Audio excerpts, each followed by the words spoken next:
Have you ever found yourself so captivated by somebody telling you an interesting story that time becomes irrelevant and you're so engaged that you consider exploring this topic on your own? These days it's pretty rare, but when it does, it feels magical. It feels like you can listen for hours.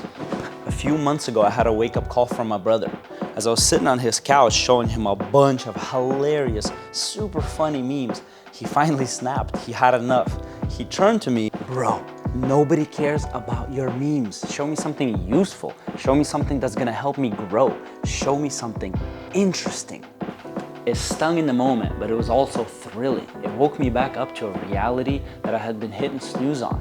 Growing up, I would spend hours on YouTube as I was painting. I would listen to encyclopedias. I would look up the most peculiar of things. I would be researching the most niche topics.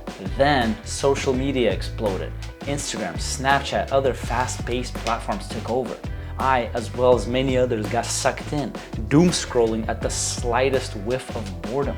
I would justify myself scrolling for hours because I was looking for content ideas, I was looking for the newest audios, I was looking for new trends, scrolling my life away. The interesting conversations that I used to have with people faded into obscurity and now got replaced by funny videos and viral posts. One evening, as my wife and I were scrolling our marriage away, physically close but mentally so distant, we looked at each other and said, "Let's become interesting people."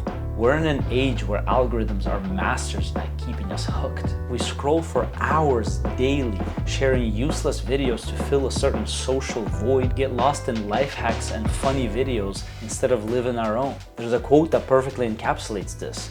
We use the weekend to escape the life we have instead of building the life we want. That hits pretty hard. We dream about the perfect vacation spot, look at curated workouts, obscure meal plans, while neglecting the life that we are living because, well, I just got home from work, I'm tired, I'll get to it on the weekend. The weekend goes by, well, it's Monday, I gotta get back to work, so I guess I'll try again tomorrow. Maybe I'll get home from work sooner. If that doesn't happen, well, I'm tired again, maybe another time.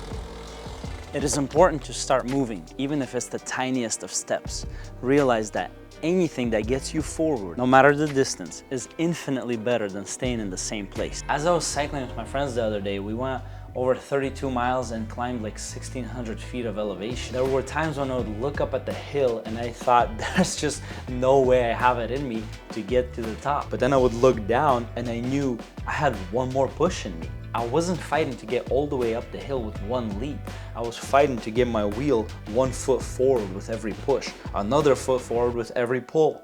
One more push, one more pull, and it was foot after another, and then I would realize I'm at the top of the hill and I look back and I see all the progress I had made. In the same way, I'm looking at my journey of content creation.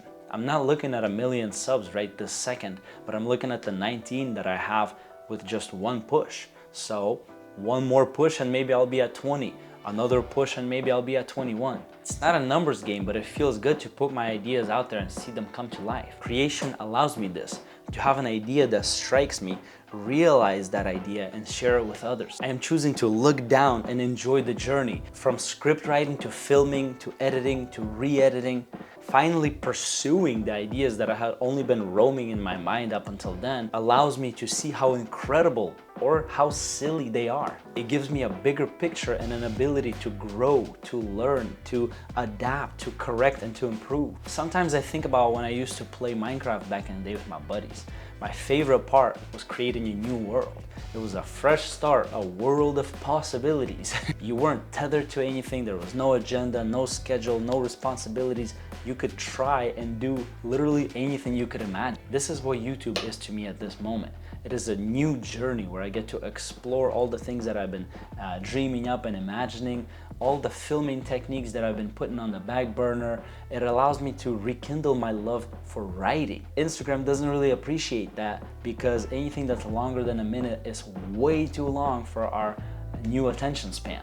I get to be creative again in the long format so I can ask deeper questions, research more, embark on more meaningful quests. Honestly, it takes an effort to becoming interesting. We can use the same internet to either waste our time or to enrich our lives and the lives of those around us. The choice is ours.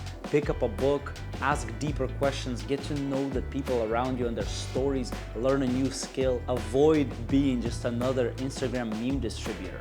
Or if you're anything like me and you've been wanting to learn another language, the time to start is now, not tomorrow or next week. Suscríbete para más. Adiós, amigos.